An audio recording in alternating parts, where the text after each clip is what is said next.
Well, welcome, Mr. Go-Go Ray. It's an honor and a pleasure to be here. Thank you. Thank you. Thank you for coming. What were you up to today? I understand you had some lessons? Today was a lesson day. Gotta teach the kids. Yeah. Yes. Please. Yeah. We got a great generation coming up.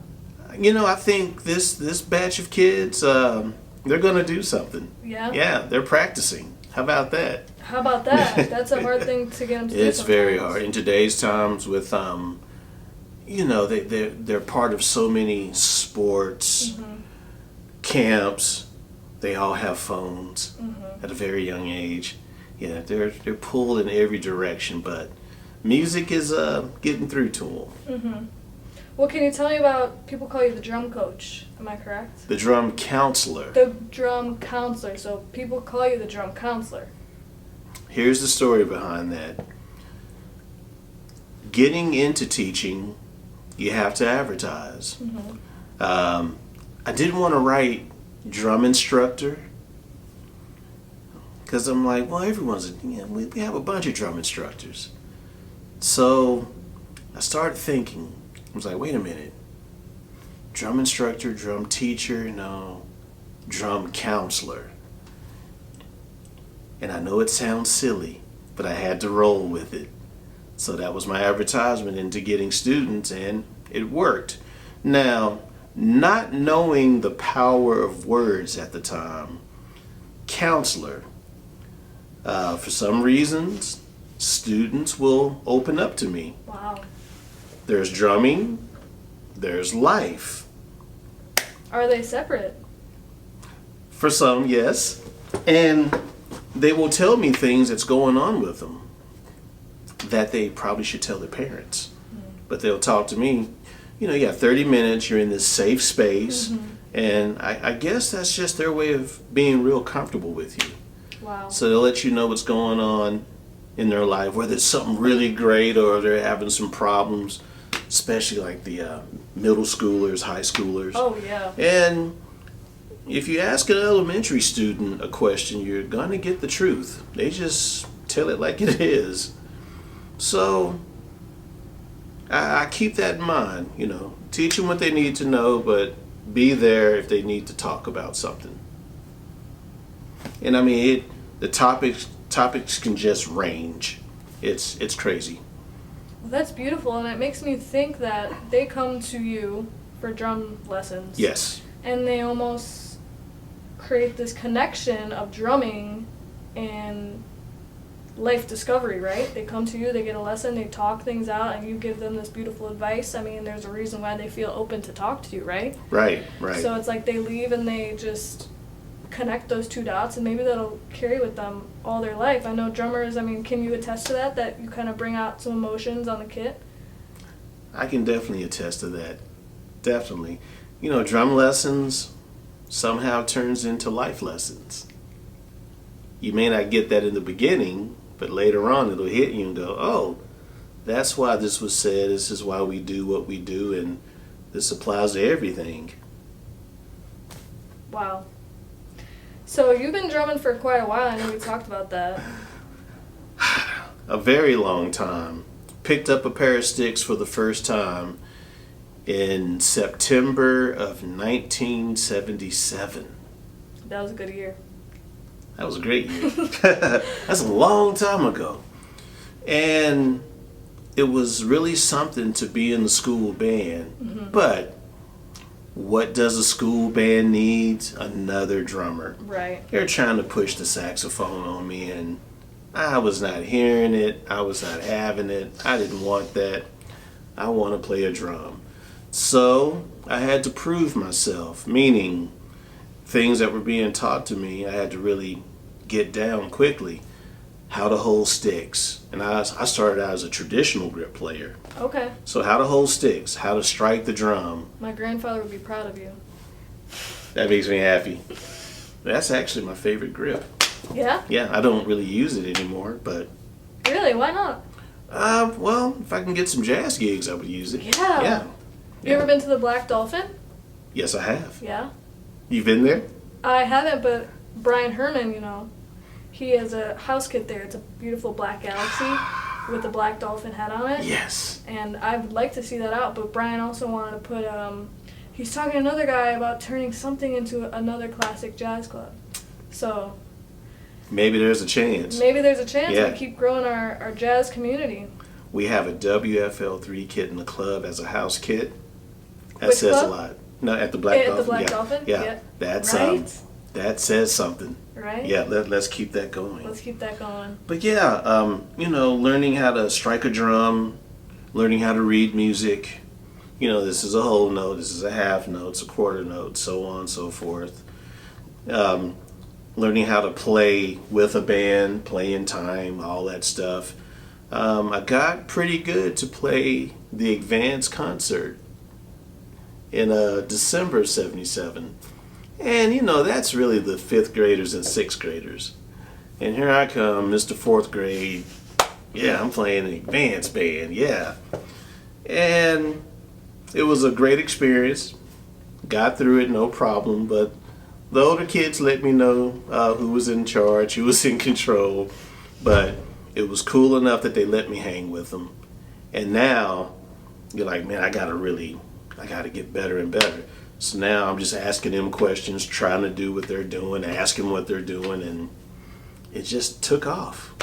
Yeah, this was the thing. Wow. Yeah. Do you know, was there an intention? Did you say, I gotta start these drums because all these rockers, they've got all these girls around them, or my brother plays drums, or was there that intention behind it? The girl factor is not a bad factor. Not knowing that at the time. But I think on the commercial side, for me, seeing there were 2 drummers that I got to see on television. And they're very opposite. And this just fueled the fire. You have this one drummer. He's sitting behind an acrylic kit. And it's the drummer for the Commodores, Walter. And, I think Brick House was the big hit at the time. Had the cool drum intro. It was like, hey, I want to do that. And then you see him, it's like, man, he's sitting behind a cool kit. That's great. And then just a little bit later, there's this one drummer. Tons of drums on a drum riser way up in the air. I see fire. I see these other characters that they look a little crazy, but this guy, I'm like, wait a minute, what is this about? I want to do that. So here I am looking at Peter Criss of Kiss. Like, man, what a look. Look at all those drums. Had the cat heads on the riser. I'm like, man. And now here's my crazy way of thinking. How can I combine Walter and Peter? How can I get to that level? How can I create something? How can I do something like that? And, practice. Then drummers just start falling out of the sky. The more you get to see music, the more you see drummers, and you stay up late to watch the Johnny Carson show because you're going to catch Buddy Rich. Drummers just fell out of the sky for me. Yeah. Listening to a lot of music, a lot of records back then. Reading the liner notes to know who the drummers are on certain songs. And it just led to another. And see, and here we go. We got all these styles of music, and it ate me alive. It's what I love. Well, another endorser of ours, Russell Gilbrook of Uriah Heep, we were talking and he said to me, drummers are influenced by drummers. That's it. Well said. So is this kind of that for you? Do you have a certain influence that maybe carried through your life? So many influences. They teach you how to sound, what to play, what not to play, how to look, how not to look. Who was your kind of go-tos? Oh, see, now I'm about to go all over the place. You got Buddy Rich. You got Peter Criss. You got Walter Cloud Orange. You got Billy Cobham. And let's go back. You got Papa Joe Jones, Philly Joe Jones, the Jazzers. You got Louis Bellson.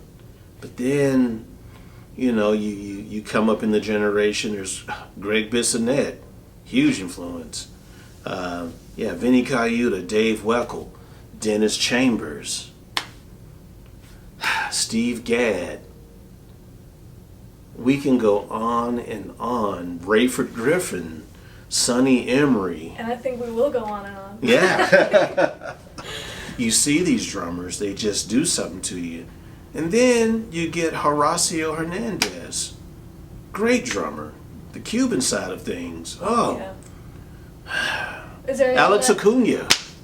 How about, is your style influenced by, is there anyone you heard and you thought, I gotta start doing that? Just all the guys. It's a mixture? I mean, yeah. And gotta give props to Chris Daddy Dave. Gotta give props to Stokely of Mint Condition. Jojo Mayer. Thomas Lang. There's so many drummers. Even the new drummer for Uriah Heep. Mm-hmm. He is really good. Mm-hmm. When I met him just right over here and watching him work a snare drum, it's like, yeah, man. Yeah. So when you see that and you're that close to it, I think that was his way of saying, hey, go practice. Oh. That's how I took it. And it's not a bad thing. Like, hey, it's inspiring. I gotta step it, because he was so relaxed, so dynamic. Everything was working, just on a snare drum. Then he sat behind the kit and like, yeah, he's a player. I gotta go practice. I gotta go practice, and I think that's what all musicians want. Mm-hmm. You find someone that makes you want to practice, get better and better, and I'm okay with that. Yeah. That's beautiful. I am okay with that. Yeah. Do you remember? So you've been with WFL III Drums for, I would say officially since January 2023, because that's when I got my kit. Okay. Yeah. So just 2 years now. Yeah. Do you remember the first time you heard of WFL III Drums? Oh, I remember. It was a talk. Some students talking, some people talking, and I had to come up here and see what was happening. I got an invitation to take a tour of the factory, and when you hit a drum, that red sparkle kit over there, when you hit that, any drum on that kit, you go, wait a minute, what's happening here? You play the kit and like, this is something. You play on all the snare drums, and you hear a sound. It sounds familiar because I would say that person knows the correct formula of how to make a drum sound great. After that, I was hooked. Yeah. Just one hit? One hit. It just made a difference, Yeah. And then when I finally got my kit, I remember being on the road and I just hit both floor toms, a 14-inch floor tom and a 16-inch floor tom. Hit both floor toms together, and this thunder just came out of them. I was like, that's why I have these drums. Yeah. Thunder. That's a great way to put it. Thunder floor toms. Yeah. The kit allows you to be you. What do you mean by that? If you hit a drum really hard, it's going to respond in a beautiful way, not a harsh way. You hit it soft, yeah, it's low volume, but there's still that beautiful tone. It's diverse. Yeah, it just tells you, hey man, play. I got you. Play your ideas. That's beautiful. Yeah, the rack toms are great. The bass drum is great, and the snare drum. Wow, that aluminum shell. 1909. Now tell me this, your kit is interesting, and my dad loves the story of your kit and how we got to get to your finish and how you guys met. So I'm going to ask you, and if you can kind of like regurgitate the question back to me, of how did your kit and its finish come about? There's so many finishes to choose from. And at this point, I have a different car in my life. And yeah, it appears to be red. But when you walk up on it, you see these little flakes in it. And I think that's a red quartz. And I just kept paying attention to that. And it's got the black racing stripes on it. And I just kept looking, and you get an opportunity to get a kit. You're like, yeah, let's do this. I want my kit to look like my car. Maybe I was asking too much, I'm not sure. But the painter at the time, he did a very simple thing. Open the left door, look at the code. And as we're talking about this, in the distance, he's holding up the swatch. I'm like, wait a minute, you have it. And then there it was. Red quartz. Yes, there it was, right there. Wow, and that's the drum kit you play today? That's the kit I play today. I love that drum kit. I love it. Got to pick out the shells, which was fun. And then just getting updates on the process. Seeing a drum, before, and here it is painted. It's a beautiful process. Right? Yeah. It's like the shells, when they're on the shelf, it's unlimited, their potential. They're just waiting to come to life. They're just waiting. Because we don't do raps. No, not at all. No. We don't speak of that term here. We don't speak raps. No raps. No. Wrap it up on the raps, just paint. There you go. And it's like dreams come to life that way. It is a really fun process. That drum kit came to life. Oh, after seeing it, the paint job and getting drilled and you're putting heads on it, then you get to play it. Oh. Yeah. Yeah. Well, I love that kit. I got the sizes there's so many companies.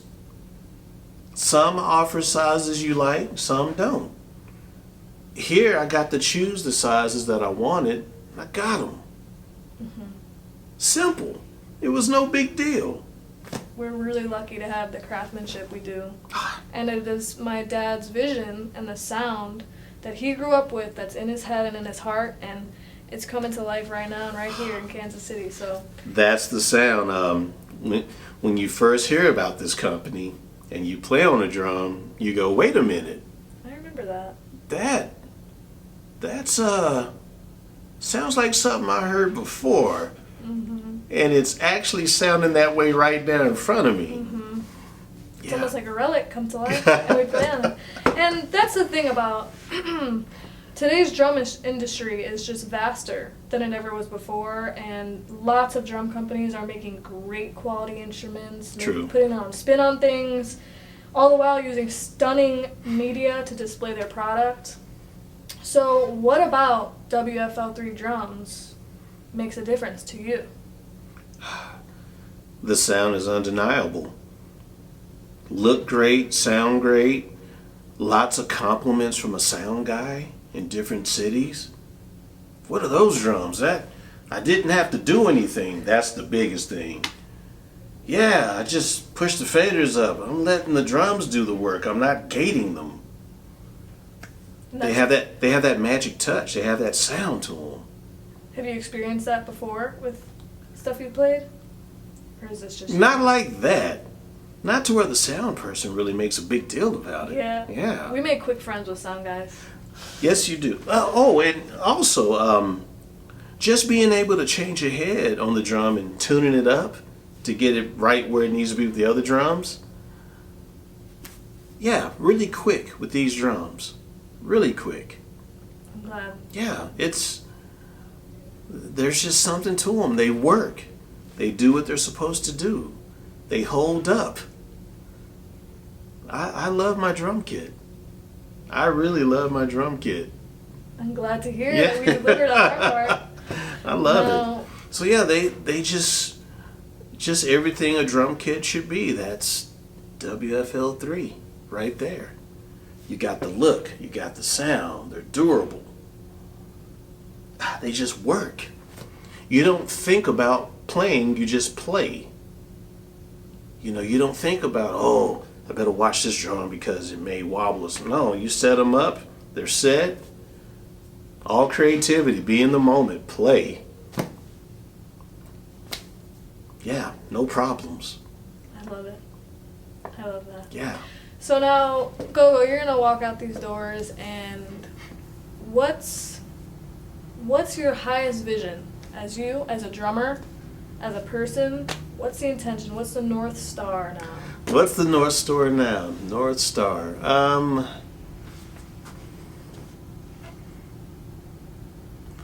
Not a difficult question. Just to play some really great music with some great people and just play my dream spot. Ooh. Yeah. What does that look like? I wanna play a show or a few shows in Japan. That's what I want to do. In Japan. Yes. That is I beautiful. want to play in Japan, and after I'm done playing shows in Japan, I want to visit Tower Records in Japan and buy a bunch of CDs that you can't get over here anymore. Wow. Yeah, that would be the thing. That's awesome. That's Have you the been to thing. Japan before? Never been there, Never been. but I want to go there. Yeah. Yeah, at least play Osaka, Tokyo. I'm sure there's a couple other good cities there to play. But yeah, go there and play some music for an audience that really listens. Yeah. That would be beautiful. And have some time for yourself. Maybe go sightsee. Sightsee and go to that record store, Tower Records, and just buy all types of music, and probably can't bring it back on the plane. Have it shipped. Have it shipped. Have it shipped. Hopefully along with your drum kit. There you go. See, WFL III kit in Japan. Now that's the vision. That's it right there. That's the That's vision. it. I'm going to hold that for you. That highest Yes. Go-Go vision. That would be fun. Yeah. Yeah. That's what it's always about. Just, painting the picture in your head, and whatever you see, it tells you a little bit, something. Because you could have said anything. You just could have said, I want my own car shop. But you don't. No. So let's not think about that vision, but you in Japan, at that record shop, After playing a great show After on playing my a great show. WFL III kit. doing a clinic, maybe, If they'll have me, yes. meeting some people. Yes. Meet and greet some people. Try to inspire the next generation of drummers. Yeah. And who knows, maybe the next generation of drummers there will teach me a thing or two. Yeah, you You never know, the young generation, man, when they decide to learn an instrument, it's amazing. They get deep into it. And they can, like you said, teach you something. Yes. Out of the box you never thought of. And it's- Exactly. That's great. And would you ever do you do online classes? I used to during, I guess we could say the COVID years. Mm-hmm. And that was cool. That was all right. It was fun to see the students' personal drum kits. They're sitting behind something comfortable, so there's no excuses. Mm-hmm. You can't say, well, when I sit on your drum kit, I can't do this. Well, now you're on your drum kit, and here's the assignment. But that was a good thing, and of course, that was a time period where, you learned some drum stuff, but you had to talk to get through some things, because Right. that was an interesting moment for kids in school, because everything they knew was just kind of wiped away for a moment. So had to talk them through some things and say, hey man, just get through it. Practice, go outside, do your homework, and you can read on your own, you can learn some things on your own. Keep your mind sharp, and you'll get through it. That's beautiful. Yeah. So that's where that counselor comes in. Yeah. We're learning music, we're learning a musical lesson or something, but then the life just kind of comes in, especially at that time period, because they didn't know what was happening. No. One day everything is great, the next day, Brand new. yeah. Everything for everybody. For everybody, Yeah. yeah. So that was the only time I had to do that. And it was cool, but it's fun to have the kids right there with you. Yeah, so where does that happen? Where can we find you? That's Kansas City Drum Shop Okay. in Overland Park. It's been open for 2 years now. Are you And- taking on new students? Always. Yes. Great. Yeah, we try to add as many as we can. Keep it going. It's been really good, because when you're teaching students, you also learn about yourself.